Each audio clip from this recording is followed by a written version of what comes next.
Hello everyone and welcome back to SISB Crack Exams. I'm Hemant and now we are going to discuss about the defense updates of 27th of November 2020. If in case you are preparing for the upcoming defense examinations like NDA, CDS, AFCAT, INET Territorial Army and Indian Air Force Airman Group X, Group Y and also the upcoming very recent Central Armed Police Forces Assistant Commandant's examination, I highly recommend you to download our Android app or also go through our website learn.ssbcrackexams.com. Go through the complete details, subscribe to your favorite course wherein which you will get important hundreds of study material, lecture content, lots of important sample practice questions, quizzes and also mock tests will be available for your examination preparation. All of the content is being made taking into consideration of the latest exam patterns, and you can even follow us on all sorts of social media platforms which will be very crucial for your examination preparation. Going through with the first and foremost one that I discuss always is regarding the question of the day that I have asked on 26th of November 2020, and the question that I asked was which agency or organization came into existence after 2008 Mumbai terror attacks. I repeat, which agency or organization came into existence after 2008 Mumbai terror attacks, and most of you have given a correct answer. The correct answer is about the NIA, the National Investigation Agency. It came into existence after the Mumbai terror attacks, after the 26th November terror attacks happened. Yesterday we have discussed some of the heroes regarding that particular important incident. So today we are going to discuss that in the next month itself on 31st of December 2008, National Investigation Agency Act 2008 came into existence and NIA came into existence. It has its flag in this particular way and it has its logo in this particular way. It is a federal law enforcement and it is a counter-terrorist task force. Remember, it is a counter-terrorist task force, and as of now the National Investigation Agency chief is Yogesh Chandra Modi IPS. He is the Director General of NIA. Currently NIA works under the Ministry of Home Affairs, and thus the minister responsible is as of now the Minister of Home Affairs. He is Shri Amit Shah and the governing body is Ministry of Home Affairs. The founder of National Investigation Agency is Radha Vinod Raju. He is also the first Director General of the National Investigation Agency. I hope that you are very clear about these important inputs regarding the question of the day that I have asked yesterday. Beginning with the first and foremost important defense update is regarding Indian Army is going to get drones from Israel and America for surveillance along the China border. Yesterday we have discussed that Indian Navy has brought two Predator MQ-9B Sea Guardian or Sky Guardian drones from United States of America, and it has taken that on 1 year of lease. They are going to improve the naval assets and improve the naval surveillance and technology on our side. So including with that, we are also taking into consideration about buying Heron surveillance drones from Israel and various other small or mini drones from the United States, which will be useful for the battalion level operations, and all of these will be used to attain awareness about a specific location or area. Okay, so the acquisition of the Heron surveillance drones from the Israel will be expected to be inked in the month of December. This is what you need to understand and remember. Going through now with the next update is regarding extended neighborhood, where India and Bahrain seek to build defense and maritime security partnership in improving the India's bilateral ties with the other countries which are located in the Central Asia and which are located above the Africa and also those important nations. We have tied up the defense partnerships with Nigeria, South Africa, United Arab Emirates and also Qatar, and as of now we are seeking the talks with Bahrain. So External Affairs Minister S. Jaishankar has held the delegation level talks with the Minister of the Foreign Minister of Bahrain, and both of them have discussed very important issues. Most importantly, their discussions were held in the areas of defense and maritime security, space technology, trade and investment, infrastructure and information technology, financial technology, health, hydrocarbon and renewable energy areas. Okay. Going through now with the next update is regarding the passing out parade of the National Naval Academy on 28th of November 2020, that is tomorrow. Okay, so tomorrow Indian Naval Academy passing out parade will be held for the 99th INA course of those cadets which have completed their BTech and MSc, and they are going to be commissioned as the officers in the Indian Navy. And all of these cadets, along with the 30th Naval Orientation course of extended, all of those officers will be passing out as tomorrow.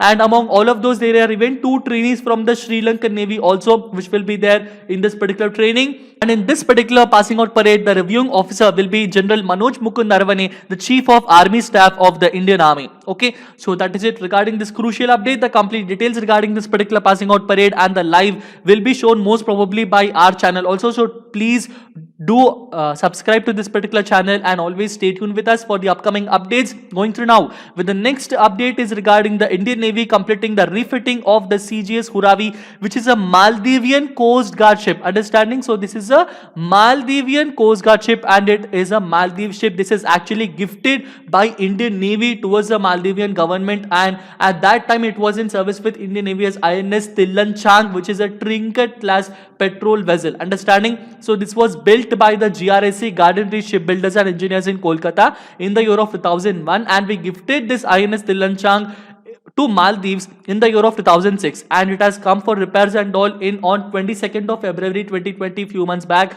and it has completed the refitting and the complete structural variation has been done, and a handing over ceremony was conducted yesterday, and it was handed over in a very good processing ceremony. Going through now with the next update is regarding Indian fabrics going to replace the Chinese and foreign clothing for making the military uniforms. As of now, the most of the important update that we have to see that about millions of uniforms are being manufactured by the foreign companies and the Chinese companies. As of now, some of the important defense inputs say, so the Indian DRDO has given a call for the Directorate of Industry Interface and Technology Management, DIITM. It has come forward to help the Indian textile industries producing the yarns. Okay, so once this is being taken into consideration, we have to understand that these will be a very famous step which will have to be done towards a self-reliant step being taken up by the DRDO. Okay, so all of these fabrics, which include the glass fabric, carbon fabric, aramid fabric, advanced ceramic fabrics, are also there, which are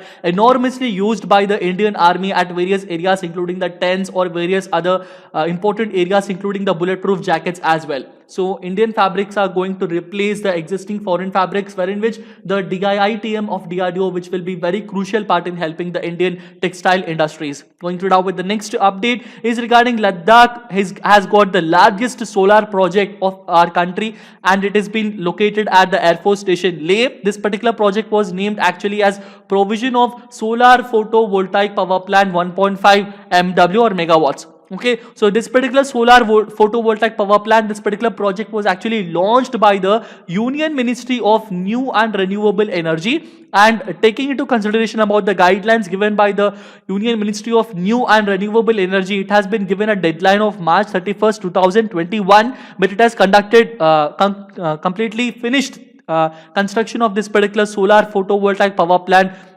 by yesterday itself, and this was a very appreciable part that we have to consider. The cost of this particular project is around 122 crores, and it was recently inaugurated by Air Marshal VR Chaudhary, who is the Air Officer Commanding in Chief of the Western Air Command.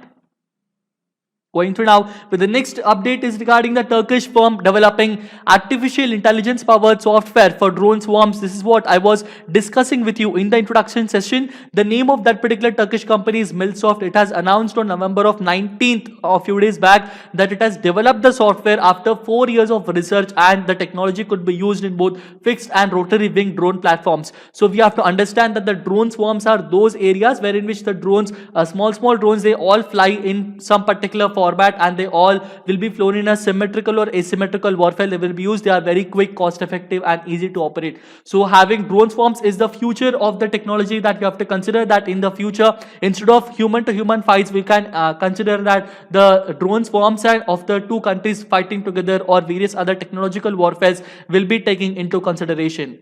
Going through now with the next and the final update that I want to discuss is regarding the defense organizations of our country, including the Defense Research and Development Organization, Indian Army, Indian Navy, and Indian Air Force, and various other important defense public sector undertakings have celebrated the Constitution Day yesterday. Every year Constitution Day is celebrated on 26th of November, since it is on that particular day that we have adopted and we have taken this Constitution into our, where each and every citizen has taken the Constitution into the reins, and we have to understand that all of these people have carried out the reading of the preamble, and they also read the fundamental duties that are enshrined in the Constitution for all serving and civilian personnel. They have also given speeches regarding where even today people are fighting about fundamental rights, but people are not following upon the fundamental duties. So it is very important and crucial that you even follow the fundamental duties, and then we have to speak about the fundamental rights and move forward. All the defense personnel were very proud on celebrating this particular day, and this was commemorated to be one of the most important crucial days of this particular year.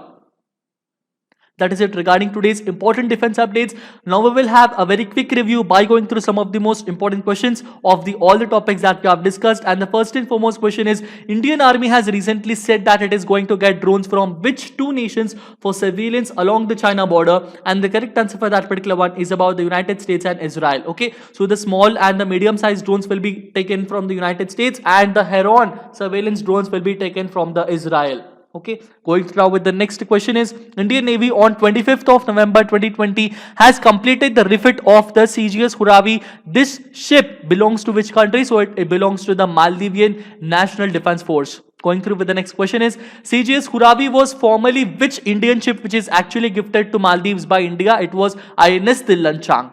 It was a INS Dillanchang. Going through with the next question is, which directorate of DRDO is helping Indian textile industries produce yarns to make Chinese and foreign clothing for Indian uniforms? So is it Directorate of Defense Production, or the Directorate of Civil Works and Estates, or the Directorate of Finance and Materials Management, or the Directorate of Industry Interface and Technology Management? The correct answer for this particular one is option D, the Directorate of Industry Interface and Technology Management. Going through now with the next question is, the largest installed solar project till date for Leh region was installed at Air Force Station Leh under the guidelines set by which union ministry? It is under the guidelines set by the Union Ministry of New and Renewable Energy. Going through now with the next question is, Milsoft, which is a private company that developed the AI powered software for drone swarms, belongs to which country? It belongs to the country of Turkey. That is it regarding these important questions. Now we will have the question of the day, and the question of the day for today is, on June 2nd of 2020, who introduced the Draft Unmanned Aircraft System Rules 2020? I repeat, on June of 2nd this year, who introduced the Draft Unmanned Aircraft System Rules 2020? The answer for this particular one and the details regarding the US rules of 2020 I will be discussing with you in the next session. Until then, stay tuned to SSB Crack Exam. Subscribe to this channel, download our Android app from Google Play Store. Always stay safe, stay healthy, be confident, keep smiling. Jai Hind.